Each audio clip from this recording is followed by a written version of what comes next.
And now we're traveling to New Zealand, Auckland to be precise, and we're visiting Alan Roberts' dojo.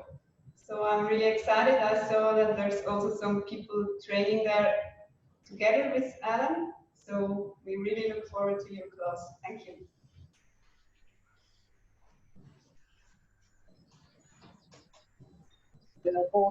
From Aotearoa, New Zealand. I hope between my accent and we've got some rain on the roof today, I hope you can hear me. Thank you very much for the invitation from the folks at TAE and all the work that you've done in setting this up.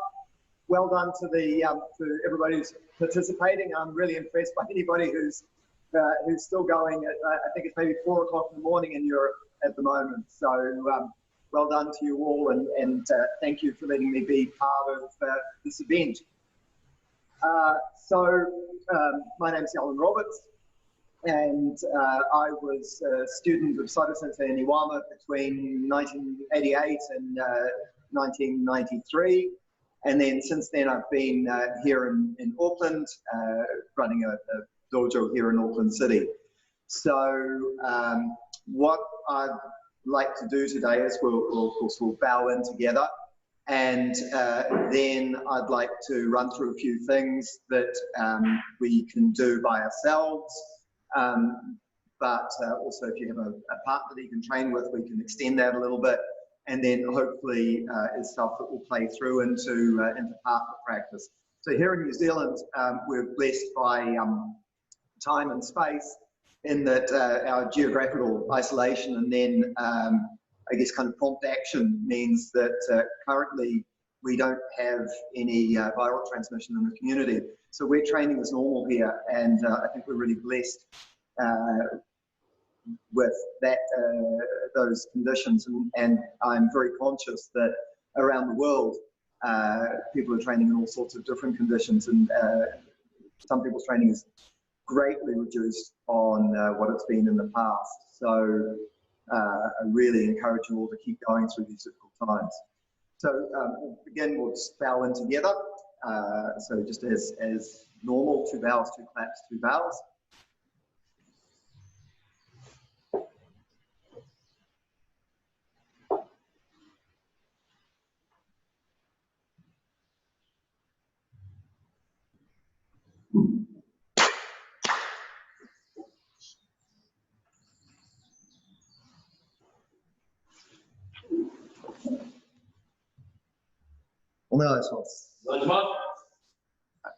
So what I'd like to start with is just breathing to begin with, and to begin with, not looking to do anything with our breath. So no particular special way of breathing, just becoming conscious of our breath and trying to just relax and let it be as just however it happens to be.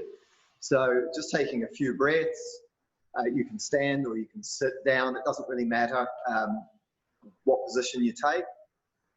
So just breathing easily, and I'm going to talk a little bit, so my breath will be interrupted by speaking, but just for the moment, as you're listening to me, just notice your breath, breathing in and breathing out, not trying to extend the length of the breath, not trying to do anything with it at all, just becoming conscious of it.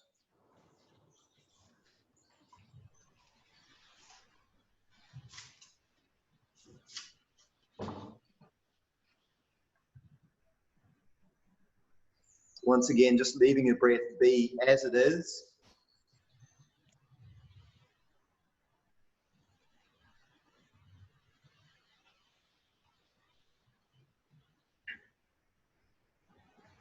Just noticing what parts of your body move as you breathe.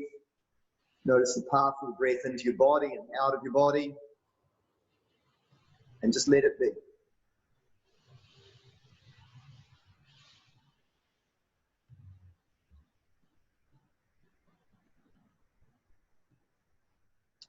And just carrying on with the breath, just let it be as it is. And now we're going to add to that a little bit of consciousness of the dantian. So we're going to think of it at the moment just simply as the center of our body. So if we were going to balance ourselves on a fulcrum point, that's the point we're looking for. And generally, we can guesstimate it as being a little bit lower than your navel, and of course, it's inside your body somewhere. So if you just let your hands rest just below your navel, and just using your hands as a way to bring your consciousness a little bit towards that part of your body, and still noticing your breath.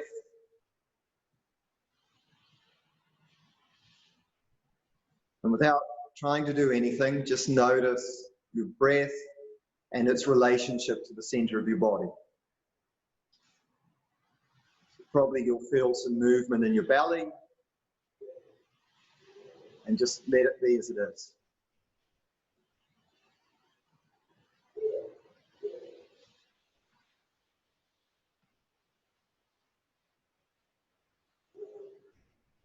So now we've got the center of the body, and now just become conscious of the whole of your body. So you can kind of a nice image is of like a morph suit, which is sort of like a body stocking that, you know, like just a whole stocking that carries on over the whole of the body. So if you think of your skin and the edge, the very edges of your body as being inside of the stocking, and then just feeling that. So now we've got three things. We've got the breath, we've got the center of our body, and we've got the very edges of our physical body.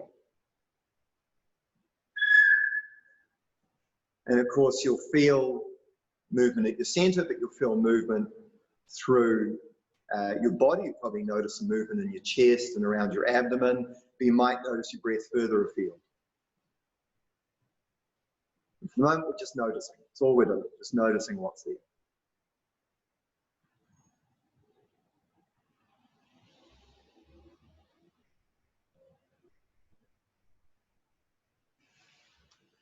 Now we're going to take a step from noticing to actually using visualization to kind of shift things a little bit for ourselves. So when you breathe in,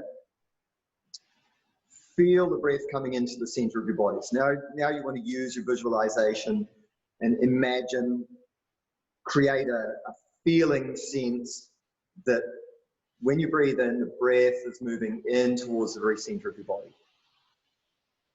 And that when you breathe out, the center of your body is expanding out. And with each breath, just make that stronger and stronger. So as you breathe in, you're feeling from all parts of your body, breathing in towards your center. When you breathe out, you feel your center expanding out to touch all parts of your body. So that's from the soles of your feet, to the top of your head, to the ends of your fingers, the front of your body, the back of your body, the sides, everywhere. And don't worry how much of this you can achieve. Just whatever's you've got going on, that's what we want to work with. So don't try and force things, just kind of let it be. If it just feels like there's a small expansion and a small coming in, then that's fine. If you start to feel like you can get right to the edges of your body, that's great. Maybe you even feel like that's spreading beyond your body. So as you breathe in, every part of your body moving in towards your center. As you breathe out, the center expanding out to every part of your body.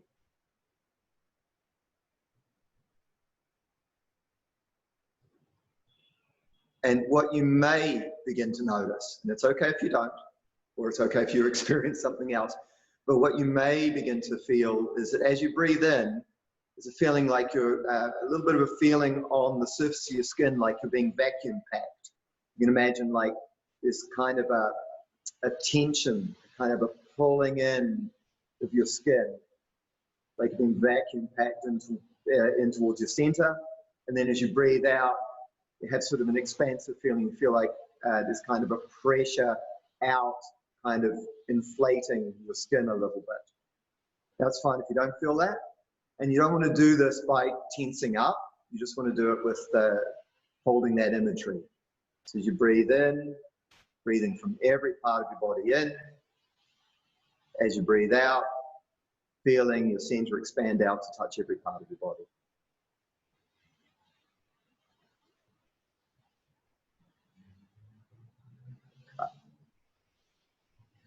So what we're doing is a version of a thing that's got various names. It's sometimes called reverse breathing.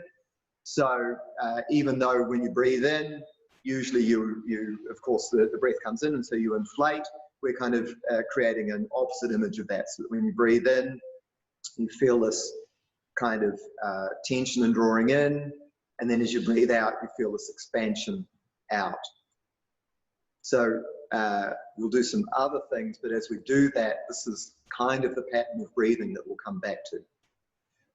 This idea of the morph suit, you know, like this kind of body stocking that runs all across your body.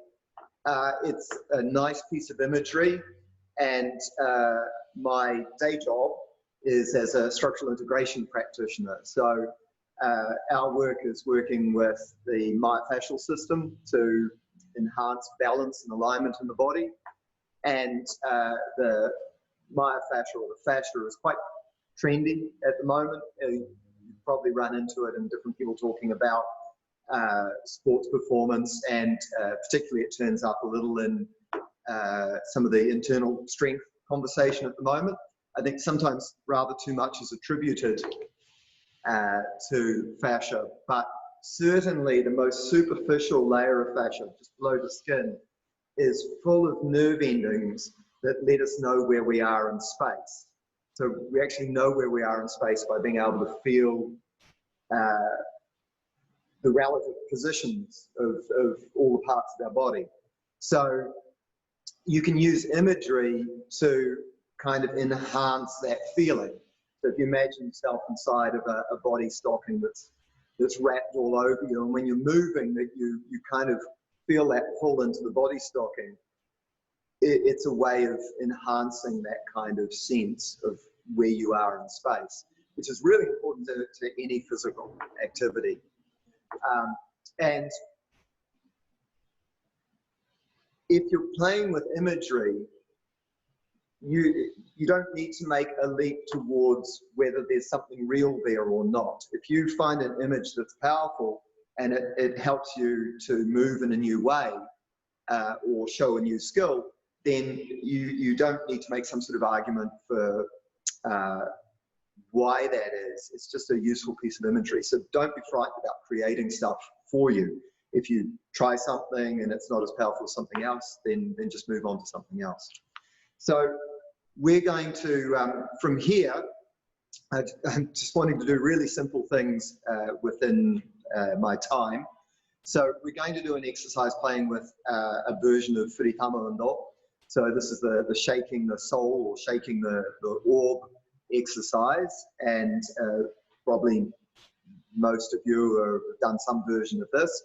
So I'm going to show the movement, and then we're going to work on some imagery that we can use with that, and some ideas around body alignment, and just sort of play with that. So the basic movement is that we're bringing the arms out, bringing them together, the palms above our head, and then bringing the hands down, starting to swap the hands, the left hand over right, and then ending with the hands again at the level of your tanden.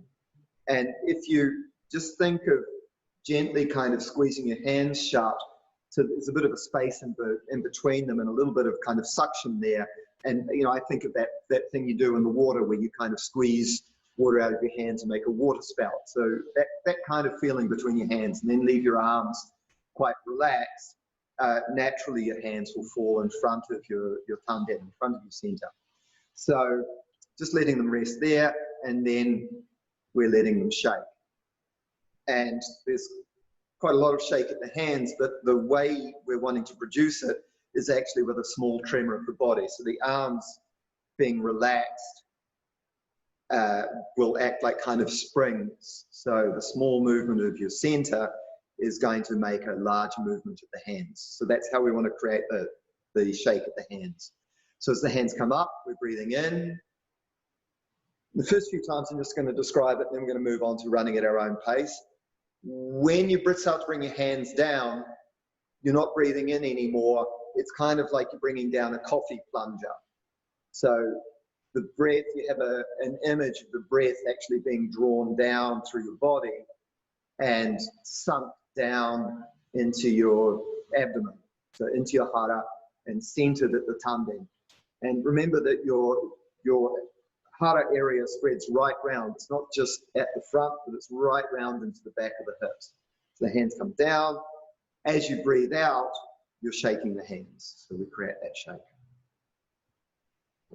So the first few times I'm just going to describe it. So coming and breathing in as we come up.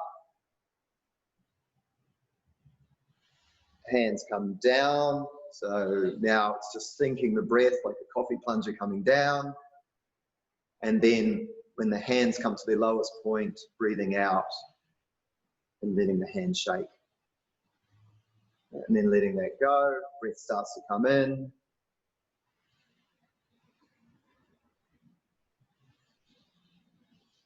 Sinking down, sinking the breath down. So the breath kind of feels like it's coming down at the same pace as the hands come down, and then breathing out. So we're just going to carry on for a few repetitions at our own pace, and then we'll play with this again. So run at your own pace. Don't struggle with your breath. If you want to go faster, go faster. If you want to go slower, go slower.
Okay, so now we'll talk about movement a little bit.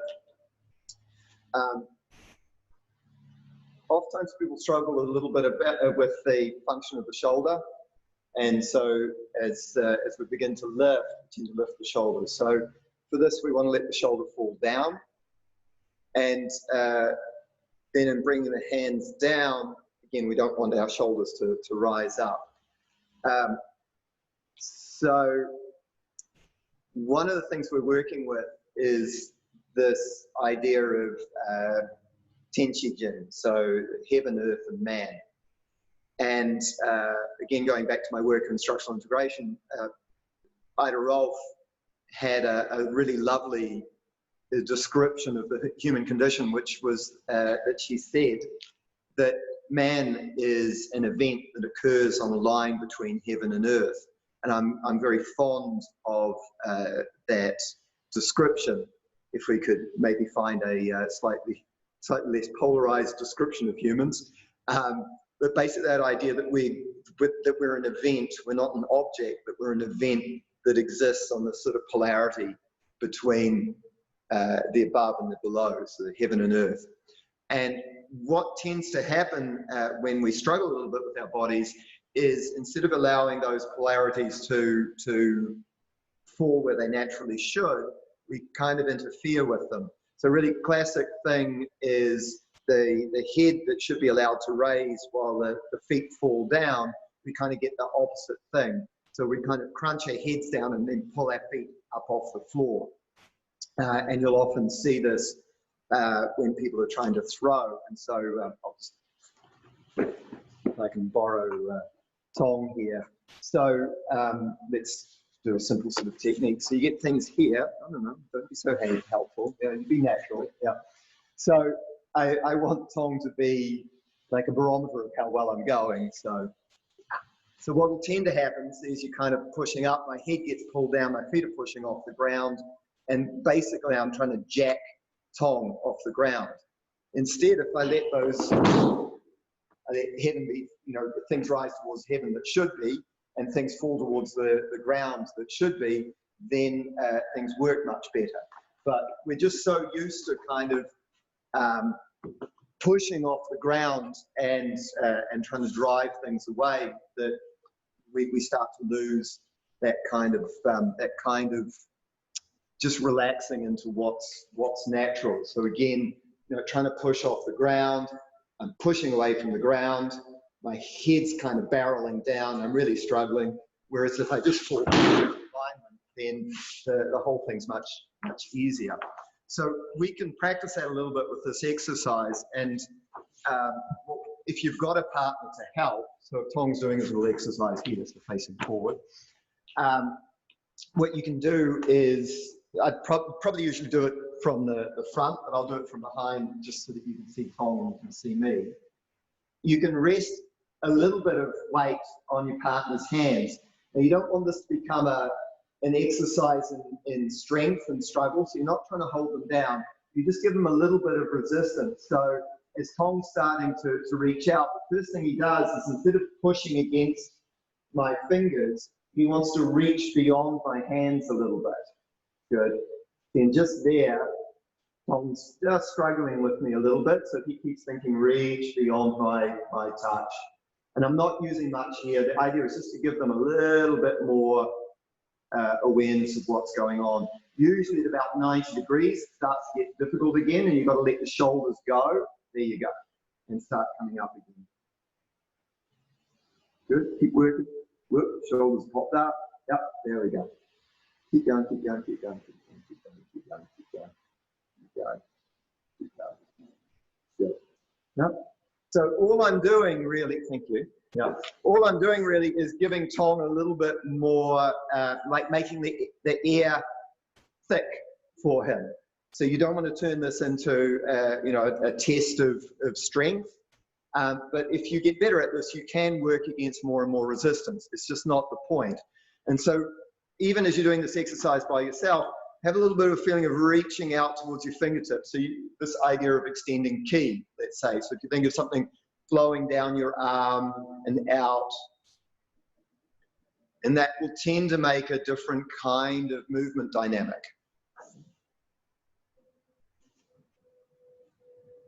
And then if you've got a partner that can help, they can place a little bit of resistance against that. Now, the other thing is, in coming down then, this is really a place where, if Tong's holding my hands up, to generally would start to do this. So I'm pulling myself off the ground. Okay. So I'll put your feet side by side. So this would generally be how we approach things. You kind of pull yourself up. So instead of that, kind of let your hands reach up and think like the first place you fall from is the soles of your feet. So if you pull against your arms, you're going to kind of rise up. So we want to have this feeling of just falling down. And it's really almost like you're just hanging down from hanging off a bar or off a rope. And so try and create that feeling as you're coming down. So when you start the movement, you don't start at your hands, but you start at the soles of your feet. And you can think of that whole bodysuit kind of coming all together, like the whole bodysuit draws the hands down. And then breathing out. So we'll go through a couple extra times. So breathing out, breathing in, sorry. So breathing in, extending ki, let's say. So having a feeling of something pushing or running out through your fingers. So the arms will feel almost like they're pulled up, perhaps. And then from here, the coffee plunger comes down. You feel that whole connection of the whole bodysuit right down to your feet. Then the hands settling in front of your center. and letting your breath out. Just let all of the breath out until there's nothing left. Okay? And a couple more repetitions at your own pace.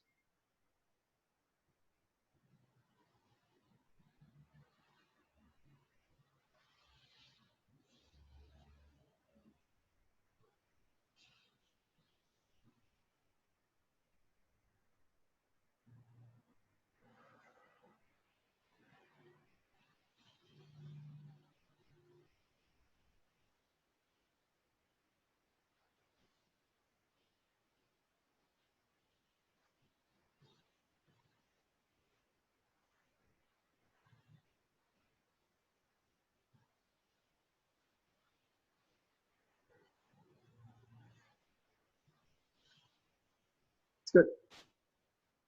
So often, like any of these kind of movement exercises, you've probably felt it with other teachers, is after you've done something, you do actually feel quite different in the body. And using this visualization, especially this kind of felt visualization, if you can give yourself something that gives you a real palpable feeling in your body, it's really, really powerful. So that's Furi Tamawando, and then we're going to do the related sword exercise with this, which is Sanmo Suburi, so the third Suburi. So if you have a bokken handy, just grab yourself one now.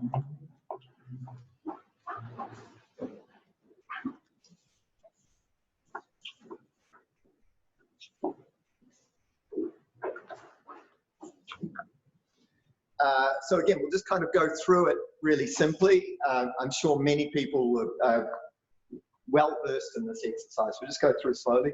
So starting from Chudan no Kamae, we're going to start moving back, and the sword becomes vertical, and then we reach up. Bring the sword down to Waki no Kamae. So this places our left hand again in front of our tanden, in front of the center of the body. And then when we strike, bring the hand right up over the top of the head and strike. So in moving back, you can think a little bit like there was a thread on the tip of the sword that's pulling the sword up. So at this point, you want to reach up as much as you can, but of course, in reaching up, often we'll end up with these kind of shelves or kind of areas of resistance through the body. So instead of thinking like you're pushing the sword up, of course you are, but instead of thinking like that, try to think like you're hanging away from the sword. So the whole body hangs down as if hanging from a rope. Yeah? So it's as if you've been pulled up so far that you, in a moment, you're going to start to have your heels pulled up off the ground. Yeah? So we just want to let everything come up, and then letting that come down to Waki no Kamae. And then as we come forward, trying to keep that feeling of staying down in our body as we strike. So this idea of working with Tenshi-jin, so that heaven, earth, and man, so that we're aligning ourselves with heaven and earth, we're not becoming an obstruction for the free flow of those two polarities. And then the breath, so the same as for Furipama. As we come up, we're going to breathe in. And Saito Sensei communicated to us that all Sensei said, breathe the breath of the universe or the breath of heaven down through the sword and down, right down to Seika Tanden, so right down into your center, into your belly. So that's the breath in. As the arms come down, by coffee plunger analogy or sort of imagery, so you feel the breath sinking right down into your center, so you're not breathing in or out, you're just letting that breath sink down. And then as you move forward to strike, you're going to breathe out. You breathe out all the way through, and if you've still got breath, just keep letting the breath go. And then we go through again. So breathing in, feeling like you're hanging away from the sword, coming down to Waki no Kamae, and then breathing out. Let all of your breath out, and then begin again.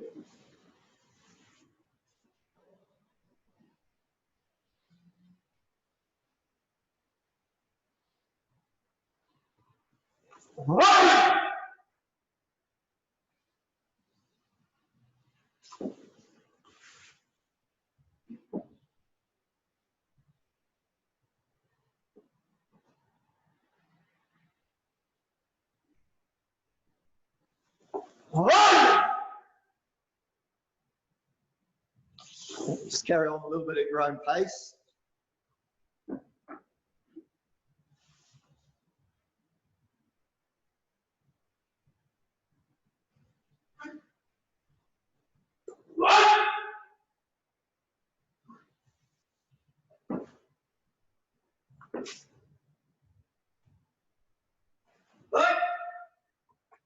Okay, good. So,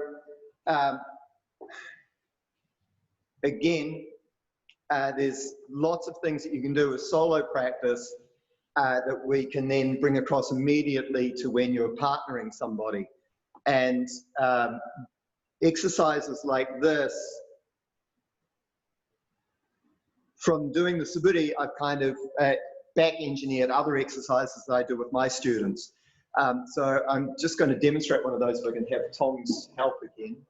So from this position in Wakinokamae, if I get him to hold the sword there for me, just like that. Maybe that works. From here, if he's fairly firm, what tends to happen when people move again is they kind of lose this aligning with heaven and earth. So as you start to move, you're kind of pulling yourself out of your own feet. So even though he's got a nice firm grip there, if you kind of let your whole body line up with what's there, then it's easy to move him.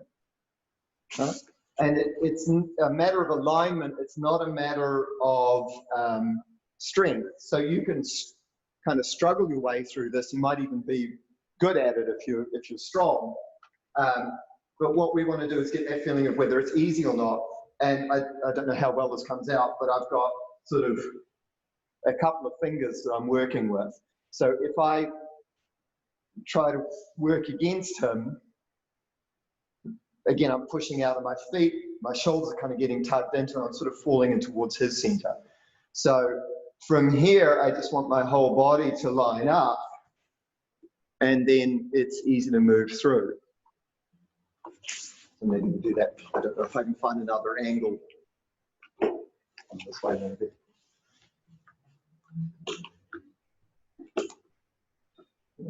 So if you find that alignment, then it's easy to move through. And I developed this as an exercise I do with my students, but I developed it from doing the suburi by itself.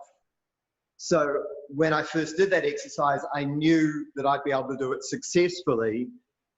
I created the exercise to demonstrate what I was trying to do when I was practicing by myself.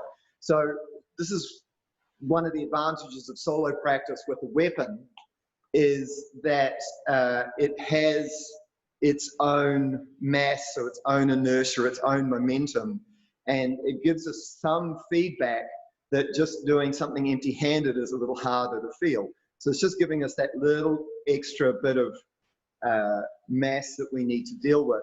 And it kind of just ups the volume a little bit on what we're doing when we're having a struggle with movement. So it's easy to just treat solo suburi as like learning the movements. But I'd really like to encourage everybody that you can use it to develop these other things that you can then use in taijutsu practice. So, you know, the difference, let's say kosoru is the thing, you know, the difference between, you know, trying to move them like this, or just having the whole body lined up, sorry, almost took the camera out, having the whole body lined up so that the movement's easy. And the practice with bokken and the practice with the jo are really treasures for us to work with. And you can develop an awful lot of stuff just through that sensitivity. So I think more than anything else, I wanted to communicate that. Not so much that you use my exercise, but that you can learn things. You can realize things for yourself through this practice. So I encourage you to do that. And it certainly seems from the stories that are told that All-sensei spent a lot of time practicing by himself, so presumably developing these kind of body skills. And once you get a little bit of a thread to pull on, you get more and more. Like the thread becomes stronger and stronger and stronger and brings more things into play. So just from here, I'd like to spend a little bit of time together with you doing the doing third suburi again. And what I'd like to do is that we all work at our own pace. So don't try and set pace with anybody else. Try and keep your breath so it feels comfortable. And we're going to only breathe with the movement. So that means as you're coming back, that's your in breath, you sink the breath, and then your out breath as you strike. And then once all the breath's out, you begin the in movement again. So I'll count it through the first time again, and then after that, to start to run at your own pace. So from Chūdan Nakamai, breathing in, all the way to the top. When there's no more breath in, you're at the top, sink that down, and then breathe out as you move forward. Let all of the breath out. Once it's out, begin again.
So we could carry on for, if you've got time, like 10, 15 minutes to an hour like that, where you just breathe. Third suburi is my favorite of the Ken suburi for actually developing new qualities in the body. So I think it's the power suburi of the seven. So I like it. I like to encourage my students to do plenty of it. And it makes for a good breathing exercise. So just going back over some of the stuff that I was talking about. So we've got the center of the body, the sense of the center, the sense of the very edges of the body, that idea of the body stocking across the whole of your body. So when you're moving, that whole body stocking's affected. We have this imagery of, as you breathe in, feeling the breath coming from every part of the body into the center, and as you breathe out, from the center out to every part. The idea of using imagery, so developing a feeling imagery to develop certain qualities, and then in playing with the Furitama Undo and the third suburi, this idea of extending out, and then having this feeling of aligning with heaven and earth. So allowing things to be up that are up and things that are down to be down, and developing that as a strong sensation that you can then bring into your Taijutsu practice as well as your weapons practice. So those were the, I think, kind of summing things up. And but the biggest thing of all is that you can discover things for yourself with your solo practice. You can go beyond just thinking of perfecting a particular kind of movement to actually developing something stronger within that movement. And that it doesn't matter how you go about doing it in a way. Any exploration is going to bring something up, and you'll start to notice threads that you can get hold of and then start moving with. So we might just pop our bookend down. I think just a few minutes.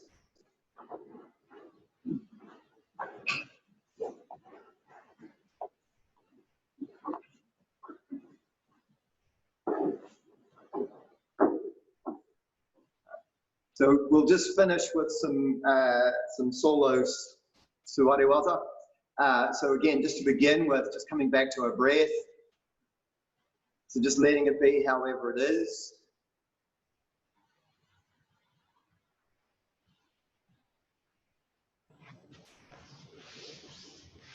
And I'm going to guess that it feels different now than 40 minutes ago when we started. So there's been a change. If there hasn't, that's okay too.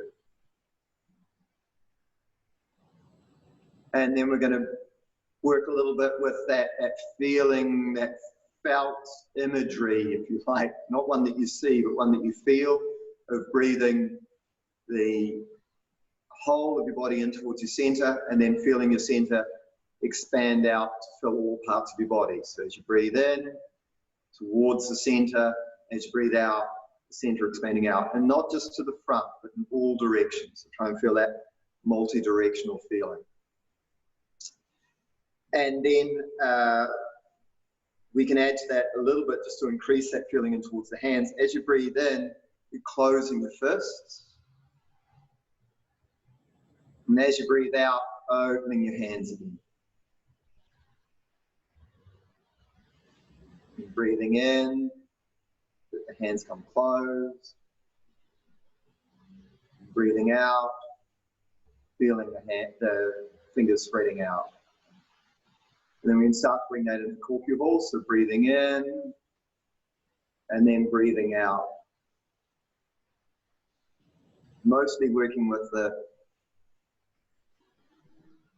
imagery of in and out.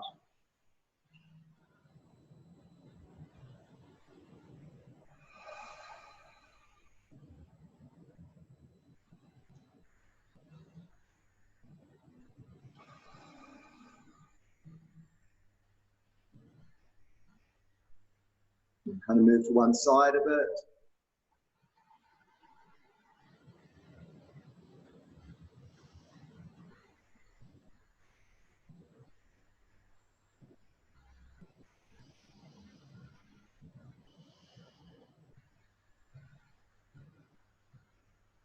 And come to rest. So thank you once again for inviting me. Thank you to everybody who participated, whatever time of the day it is in your part of the world. It's really been a pleasure to contribute something, and really want to wish everybody all the best as the weeks go ahead of us now. So I hope all the best for everybody to get back on the mat and training together. We'll just bow out to finish.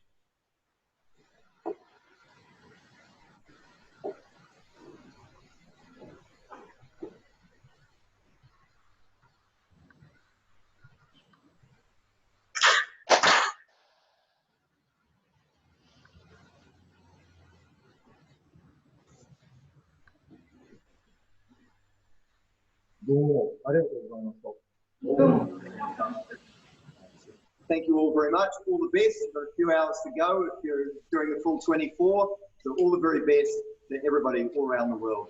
Thank you.